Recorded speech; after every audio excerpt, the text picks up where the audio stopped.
Hello friend, welcome to Money Classes. मैं मनभूषण गिरी आपका स्वागत करता हूं आज की इस वीडियो में जिसमें देखेंगे हम लोग फिजिक्स के चैप्टर विद्युत धारा का चुंबकीय प्रभाव।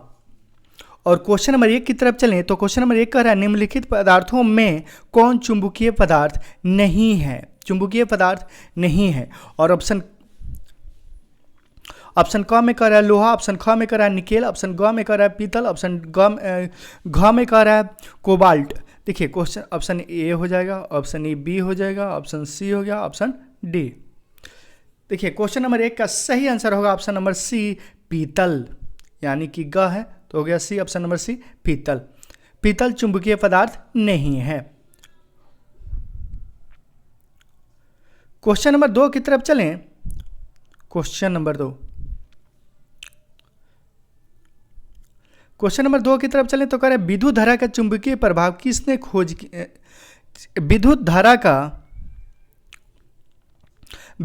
चुंबकीय प्रभाव किसने खोज निकाला था। विद्युत धारा का चुंबकीय पदार्थ किसने खोज निकाला था प्रभाव। तो इसका सही आंसर होगा option number B. Question number 3 की तरफ चलें तो क्वेश्चन नंबर 3 में कह रहा है निम्नलिखित में कौन सा कथन सही नहीं है। सही नहीं है तो ऑप्शन की तरफ चलें तो ऑप्शन ए में कह रहा है, ऑप्शन नंबर ए चुंबकीय क्षेत्र रेखा सतह बंद वक्र है। ऑप्शन बी में कह रहा है चुंबकीय क्षेत्र रेखा चुंबक के उत्तरी ध्रुव से निकलकर दक्षिण ध्रुव में प्रवेश करती है। ऑप्शन सी में कह रहा है चुंबकीय क्षेत्र रेखाएं एक दूसरे को काटती है। ऑप्शन डी में कह रही है चुंबकीय क्षेत्र रेखाएं के किसी बिंदु पर खींची गई स्पर्श रेखाओं पर उस बिंदु पर उस क्षेत्र की दिशा बताती है। अब देखिए क्वेश्चन नंबर 3 का सही आंसर होगा ऑप्शन नंबर ग, चुंबकीय क्षेत्र रेखाएं एक दूसरे को काटती है।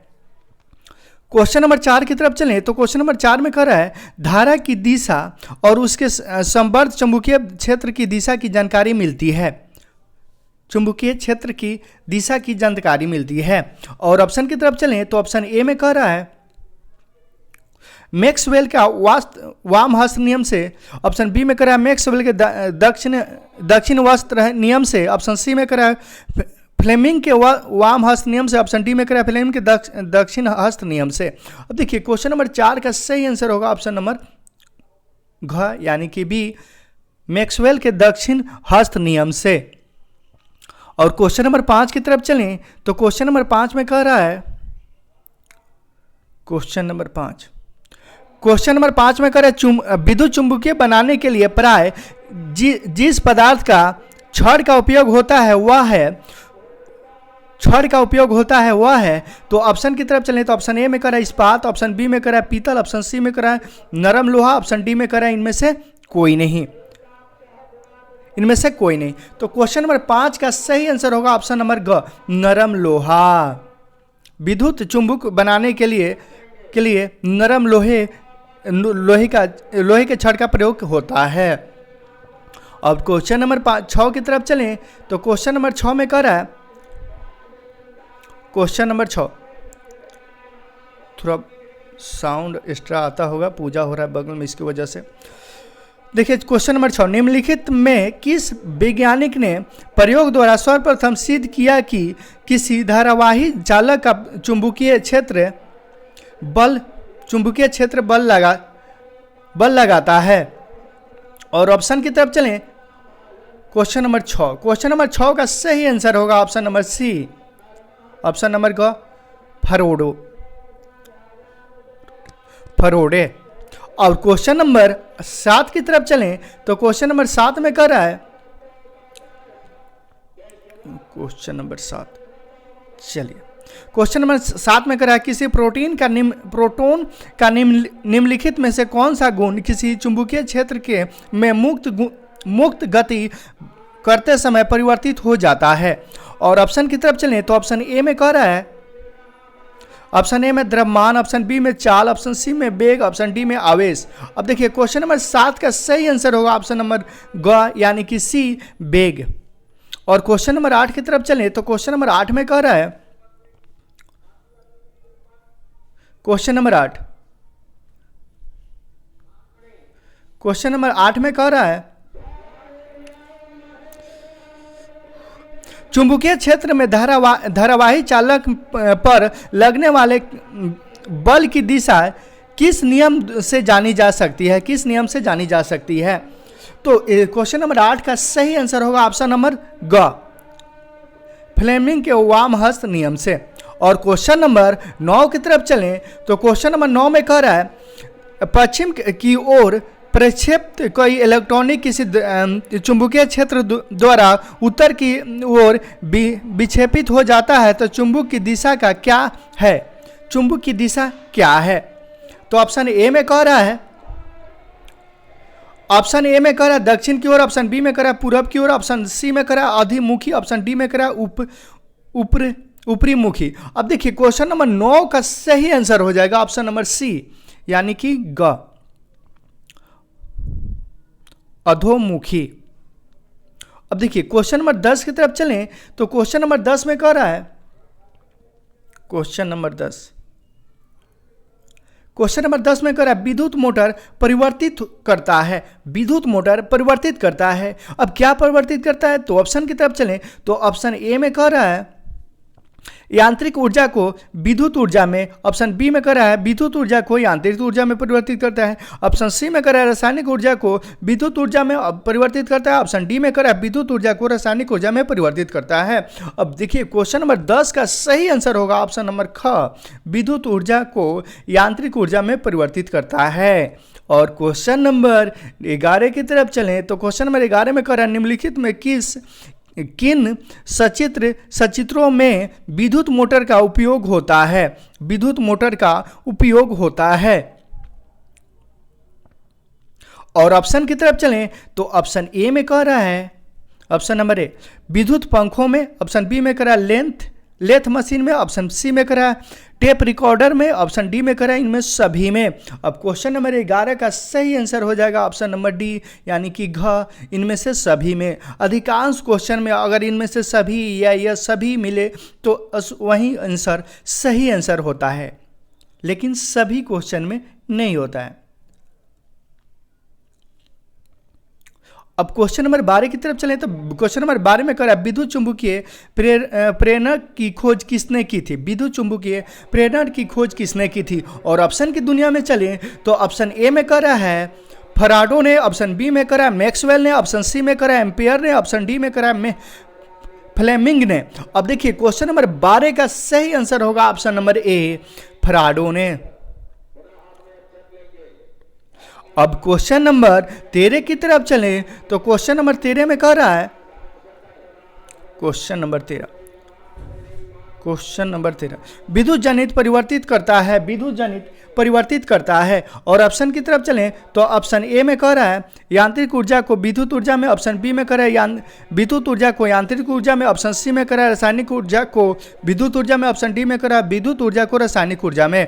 अब देखिए क्वेश्चन नंबर 13 का सही आंसर होगा ऑप्शन नंबर ए, यांत्रिक ऑप्शन नंबर क, यानी कि ए यांत्रिक ऊर्जा को विद्युत ऊर्जा में।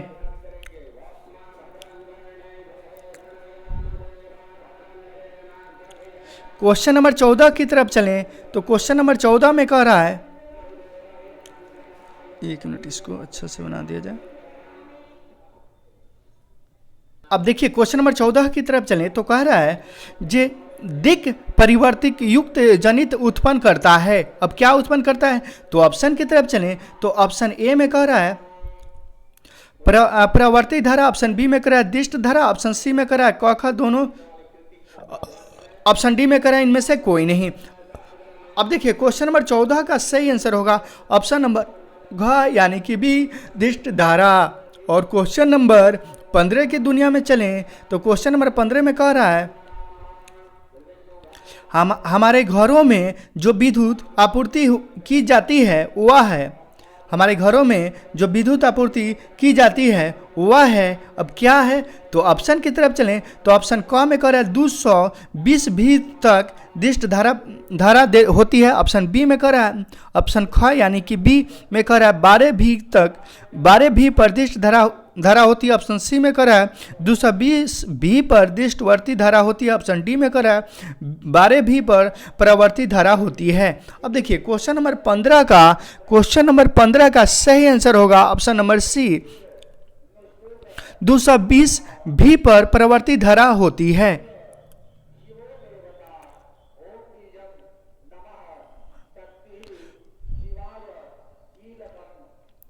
अब क्वेश्चन नंबर 16 की तरफ चलें तो क्वेश्चन नंबर 16 में कह रहा है विद्युतमय तार लाइव वायर का सामान्य होता है। अब क्या सामान्य होता है, तो ऑप्शन की तरफ चलें तो ऑप्शन ए में कह रहा है हरे रंग का, ऑप्शन बी में कह रहा है लाल रंग का, ऑप्शन सी में कह रहा है काले रंग का, ऑप्शन डी में कह रहा है हल्के रंग का। अब देखिए क्वेश्चन नंबर 16 का सही आंसर होगा ऑप्शन नंबर ख यानी कि बी लाल रंग का। और क्वेश्चन नंबर 17 की तरफ चलें तो क्वेश्चन नंबर 17 में कह रहा है विद्युत उपकरण की धातु अवकरण जोड़ा जाता है, विद्युत उपकरण के धातु अवकरण जोड़ा जाता है। और ऑप्शन की तरफ चलें तो ऑप्शन ए में कह रहा है विद्युतमय तार से, ऑप्शन बी में कह रहा है उदासीन तार से, ऑप्शन सी में कह रहा है भूतार से, ऑप्शन डी भूतार अर्थ वायर से, ऑप्शन डी में कह रहा है इनमें से कोई नहीं। अब देखिए क्वेश्चन नंबर 17 का सही आंसर होगा ऑप्शन नंबर सी भूतार अर्थ वायर से। और क्वेश्चन नंबर 18 की तरफ चलें तो क्वेश्चन नंबर 18 में कह रहा है निम्नलिखित में कौन सा कथन सत्य नहीं है, निम्नलिखित में कौन सा कथन सत्य नहीं है। और ऑप्शन की तरफ चलें तो ऑप्शन ए में कह रहा है विद्युतमय तार साधारण लाल तार के विद्युतरोधी पदार्थ से ढका होता है, ऑप्शन बी में कह रहा है उदासीन तार सामान्यतः काले रंग के विद्युतरोधी पदार्थों से ढका होता है, ऑप्शन सी में कह रहा है भूतार सामान्य हरे रंग के विद्युतरोधी पदार्थों से ढका होता है, ऑप्शन डी में कह रहा है स्विच हमेशा उदासीन तारों से जुड़ा होता है। अब क्वेश्चन नंबर 18 का सही आंसर होगा ऑप्शन नंबर घ यानी कि बी डी स्विच हमेशा उदासीन तारों से जुड़ा होता है। यही कथन गलत है, वही सही है, क्योंकि कह रहा है क्वेश्चन सत्य नहीं है, तो सत्य नहीं है। और ये क्वेश्चन ऑप्शन और सत्य है, इसलिए इसका सही आंसर होगा ऑप्शन नंबर डी। और क्वेश्चन नंबर 19 की तरफ चलें तो क्वेश्चन नंबर 19 में कह रहा है क्वेश्चन नंबर 19 में कह रहा है निम्नलिखित में कौन सा कथन गलत है, निम्नलिखित में कौन सा कथन गलत है। सेम वही क्वेश्चन इसमें कह रहा है सत्य नहीं है, इसमें कह रहा है गलत है। और क्या गलत है इसमें, तो इसकी तरफ चलें, ऑप्शन की तरफ चलें तो ऑप्शन ए में कह रहा है ऑप्शन ए में विद्युत धारा चुंबकीय क्षेत्र उत्पन्न करती है, ऑप्शन बी में कह रहा है जब एक धारावाही चालक को विद्युत क्षेत्र में रखा जाता है तो उस पर कोई बल नहीं लगता, ऑप्शन सी में कह रहा है समान प्रकृति के चुंबकीय ध्रुव एक दूसरे को प्राकर्षित करती है, ऑप्शन डी में कह रहा है असमान प्रकृति के चुंबकीय ध्रुव एक दूसरे को आकर्षित करती है। और क्वेश्चन नंबर 19 का सही आंसर होगा ऑप्शन नंबर घ यानी कि बी जब एक धारावाही चालक को चुंबकीय क्षेत्र में रखा जाता है तब उस पर कोई बल नहीं लगता है। अब क्वेश्चन नंबर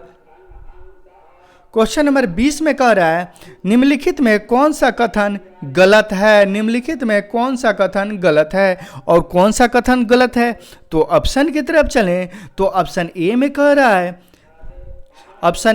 है दिक् परिवर्तक डीसी मीटर का कुंडली में धारा की दिशा को बदल देता है, ऑप्शन बी में ऑप्शन घ यानी कि बी में कह रहा है विद्युत जनित एक युक्त है जो यांत्रिक ऊर्जा को विद्युत ऊर्जा में परिवर्तित करता है, ऑप्शन सी में कह रहा है घरों में विद्युत आपूर्ति का वह तार जो पृथ्वी के संपर्क में होता है भूतार कहलाता है, ऑप्शन डी में कह रहा है ऑप्शन नंबर डी में हर के विद्युतरोधी तार प्राय विद्युतमय तार होता है। और क्वेश्चन नंबर 20 का सही आंसर हो जाएगा ऑप्शन नंबर डी यानी कि हर के विद्युतरोधी तार प्राय विद्युतमय तार होता है। ये क्वेश्चन गलत है और कह रहा है क्वेश्चन गलत कथन कौन है, तो यही गलत कथन है, इसलिए सही आंसर होगा ऑप्शन नंबर डी।